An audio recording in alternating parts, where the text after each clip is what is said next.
NEET की परीक्षा के पेपर लीक होने से नाराज युवक अब सड़कों पर उतर आए हैं।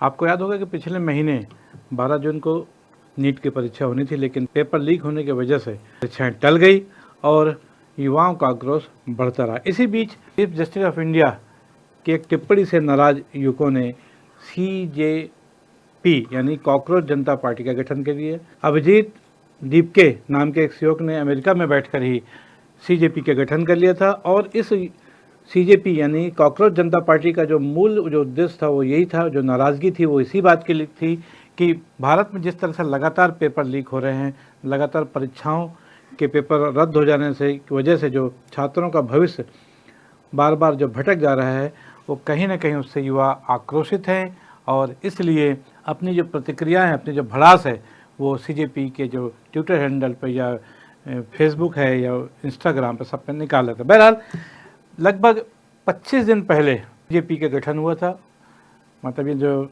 घटना अभी 1 महीने भी पूरी नहीं हो पाई है और इस 1 महीने के दौरान जैसे ही अभिजीत दीपके ने CJP का गठन किया और उसमें लगातार लोग जुड़ते गए और 1 सप्ताह के अंदर 20 मिलियन लोग उनसे जुड़ गए थे।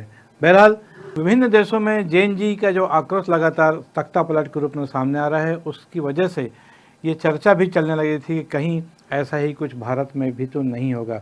लेकिन भारत की जो परिस्थितियां हैं अन्य देशों के मुकाबले काफ़ी अलग है, इसलिए यहाँ इस बात की गुंजाइश काफ़ी हद तक कम थी। लेकिन फिर भी कहीं ना कहीं जो CJP की तरफ लोगों का, जो युवकों का लगातार जो आकर्षण बढ़ रहा था, जो झुकाव बढ़ता रहा था और उसकी वजह से जो X हैंडल पे या फेसबुक में या इंस्टाग्राम पे जिस तरह से लोगों में भीड़ इकट्ठी हो रही थी, उसकी वजह से सरकार का चिंतित होना लाजमी था। इस बीच अभिजीत दीपके का ट्विटर हैंडल भी रोक दिया गया था, बैन कर दिया गया था। उसके बाद भी दूसरे हैंडल्स बनाए गए और लगातार जिस तरह का समर्थन उनको मिला, उससे ये बात कहीं ना कहीं उछलने लगी थी कि कहीं ये एक नई पार्टी का उदय तो नहीं हो रहा है। लेकिन अमेरिका में बैठा हुआ युवक भारत में राजनीतिक पार्टी कैसे बना सकता है, ये भी एक बहुत बड़ा सवाल था। लेकिन जो युवाओं का जो सैलाब है, उस सैलाब ने कल यानी 6 जून को जो कुछ दिल्ली में नज़ारा प्रस्तुत किया, उससे निसंदेह केंद्र की सरकार के माथे पर भी चिंता की लकीरें बढ़ गई हैं। आपको बता दें कि 6 तारीख की सुबह तक जंतर मंतर पर होने वाले धरना प्रदर्शन को लेकर के कहीं कोई परमिशन नहीं थी। वहाँ की पुलिस ने, प्रशासन ने बताया कि उनके पास तो कोई आवेदन ही नहीं आया था। तो ये माना जा रहा था कि शायद चूँकि परमिशन नहीं है तो जंतर मंतर पर कॉकरोच जनता पार्टी के युवकों को आंदोलन या अनशन नहीं करने दिया जाएगा। और ये भी आशंका व्यक्त की जा रही थी कि अभिजीत दीपके जो कि अमेरिका से सुबह फ्लाइट पर दिल्ली पहुंचने वाले थे, उन्हें एयरपोर्ट पर ही गिरफ्तार कर लिया जाएगा, ये भी आशंका थी। लेकिन इन सब के बीच जो परिस्थितियां देखने में मिली वो ये थी कि ना तो अभिजीत दीपके को एयरपोर्ट पर गिरफ्तार किया गया, बल्कि सरकार ने आनन फानन में कॉकरोच जनता पार्टी को 1 घंटे के अंदर, मतलब जैसे ही उन्होंने आवेदन दिया और 1 घंटे के अंदर उनको परमिशन भी दे दी। और ये परमिशन शाम के 5 बजे तक थी कि वे जंतर मंतर पर अपनी बातों को रख सकते हैं, प्रदर्शन कर सकते हैं। ये अलग बात है कि अभिजीत दीपके की तबीयत खराब हो जाने की वजह से धरना प्रदर्शन को 3 बजे समाप्त कर दिया गया।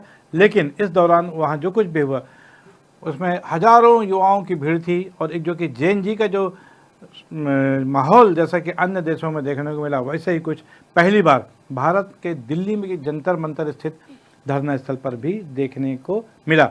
इस दौरान हालांकि कोई बहुत दूसरी पार्टियों के राजनीतिक नेता जो कहा जाए वो तो नहीं पहुंचे, लेकिन एक सोशल एक्टिविस्ट सोनम वांगचुक जो कि लद्दाख के रहने वाले हैं, वो वहाँ ज़रूर पहुँचे थे और उनके साथ थी पूरी भीड़ अभिजीत दीपके के साथ। और उस दौरान वहाँ पर सरकार के खिलाफ न सिर्फ लगातार नारे लगते रहे, बल्कि धर्मेंद्र प्रधान इस्तीफा दो, जो कि शिक्षा मंत्री हैं धर्मेंद्र प्रधान, उनके इस्तीफे की मांग लगातार मांगी जाती रही। आपको बता दें कि धर्मेंद्र प्रधान को लेकर के विभिन्न राजनीतिक दल भी इस्तीफा मांग चुके हैं, लेकिन भारतीय जनता पार्टी में पिछले 12 सालों में ऐसी कोई घटना देखने को नहीं मिली या किसी घटना की वजह से किसी मंत्री ने इस्तीफा दिया हो। ऐसे कुछ यहाँ भी देखने को मिला, इसलिए इस बात की उम्मीद कम थी कि धर्मेंद्र प्रधान का इस्तीफा आएगा। लेकिन कॉकरोच जनता पार्टी ने जिस तरह के अल्टीमेटम दिया है, उन्होंने 5 दिन का समय दिया है सेंट्रल गवर्नमेंट को और ये कहा है कि अगर 5 दिन में धर्मेंद्र प्रधान जो कि शिक्षा मंत्री हैं वर्तमान में, उनका इस्तीफा नहीं होता है तो 13 तारीख को यानी 13 जून को एक बार फिर कॉकरोच जनता पार्टी दिल्ली में पहुंचेगी और जंतर मंतर पर इससे भी बड़ा प्रदर्शन करने के लिए वो तैयार रहेगी। बहरहाल आपको बता दें कि सीजेपी को समर्थन देने के लिए विभिन्न राजनीतिक दलों के नेताओं ने भी हाथ बढ़ाया है, अपनी सहमति दी है। इनमें सबसे बड़ा नाम जो है वो चंद्रबाबू नायडू का सामने आ रहा है। चंद्रबाबू नायडू जो कि सेंट्रल गवर्नमेंट की जो सरकार है उसमें जो सबसे बड़ी बैसाखी है वो चंद्रबाबू नायडू ही हैं, जो कि मुख्यमंत्री हैं आंध्र प्रदेश के। उन्होंने कॉकरोच जनता पार्टी को समर्थन दिया है अपने विचारों से। अपने एक्स हैंडल पर ये कहा है कि युवाओं की भावनाओं को नहीं दबाना चाहिए। इसी तरह देखा जाए तो उद्धव ठाकरे, अखिलेश यादव, रोहित पवार जो कि एनसीपी के हैं, इन सब ने भी अपने अपने शब्दों में कॉकरोच जनता पार्टी को समर्थन दे दिया है। और इसकी वजह से कहीं ना कहीं ये सुगबुगाहट भी आने लगी है कि क्या आने वाले समय में जो मशहूर राजनीतिक दल हैं उनसे भी कुछ लोग तोड़कर ये टूट कर कहा जाए क्या सीजेपी में जुड़ेंगे, एक बड़ा सवाल ये भी सामने आ रहा है। लेकिन सबसे महत्वपूर्ण बात यह है कि लगभग 4 से 5 घंटे तक दिल्ली के जंतर मंतर पर जो भी धरना प्रदर्शन चलता रहा, उसमें जिस तरह का युवा आक्रोश देखने को मिला उसने सरकार की नींद जरूर उड़ा दी है। और इसलिए सरकार भी इस चिंता में अब आ गई है कि आने वाले समय में इस आंदोलन का सामना कैसे करें, क्योंकि अभी 5 दिन का समय है और 13 तारीख को दोबारा यहाँ पर एक आंदोलन हो सकता है। तो सरकार की मुश्किलें बढ़नी स्वाभाविक सी बात है। इसलिए सरकार ये सोच रही होगी कि क्या धर्मेंद्र प्रधान का इस्तीफा दिलाया जाए। हालांकि इस बात की संभावना कम ही नज़र आ रही है। और हम आपको बता दें कि कॉकरोच जनता पार्टी ने कुल 5 सूत्री मांगें अपनी रखी हैं और उन 5 सूत्री मांगों में जो प्रमुख मांग है वो ये है, जो रिटायर्ड सीजीआई हैं उनको वो कहीं ना कहीं राज्यसभा में भेज देती है कहीं क्या। तो सबसे पहला जो उनकी डिमांड है वो ये है कि इस किस्म की नियुक्तियों पर रोक लगनी चाहिए और किसी भी रिटायर्ड जज को या चीफ जस्टिस ऑफ इंडिया को कभी भी राज्यसभा की टिकट नहीं देनी चाहिए। दूसरी बात ये कि महिलाओं का जो आरक्षण 50% का है, कैबिनेट हो चाहे पार्लियामेंट, इन दोनों में निर्धारित कर जाए, फिक्स कर दिया जाए। ये एक बहुत बड़ी डिमांड है सीजीआई की। एक तीसरी जो मांग है वो ये है कि किसी भी वजह से, किसी गलती से यदि किसी मतदाता का वोट कट जाता है तो उसके लिए इलेक्शन कमीशन के जिम्मेदार जो बड़े अधिकारी हैं उनके खिलाफ कार्रवाई होनी चाहिए। जो चौथी डिमांड है वो ये है कि अडानी अंबानी के जो निजी चैनल है, यानी जिसको गोदी मीडिया कहा जाता है, ये जो कुछ भी आज दिखा रहे हैं, परोस रहे हैं, इनके खिलाफ जांच होनी चाहिए और इनकी गतिविधियों पर जांच पूरी करके इनके खिलाफ सख्त कार्रवाई की जानी चाहिए। और जो अंतिम और 5वीं मांग है वो ये है कि कोई भी एमपी या एमएलए जो पार्टी बदलकर दूसरी पार्टी में जाता है तो उसके खिलाफ आगामी 20 सालों तक चुनाव लड़ने पर प्रतिबंध लगा दिया जाना चाहिए। तो ये प्रमुख 5 मांगे हैं कॉकरोच जनता पार्टी की, जो कि उन्होंने कल इस जंतर मंतर के मंच पर सार्वजनिक रूप से घोषित की। बहरहाल अब सवाल ये है कि क्या आगामी 5 दिनों में धर्मेंद्र प्रधान इस्तीफा देंगे।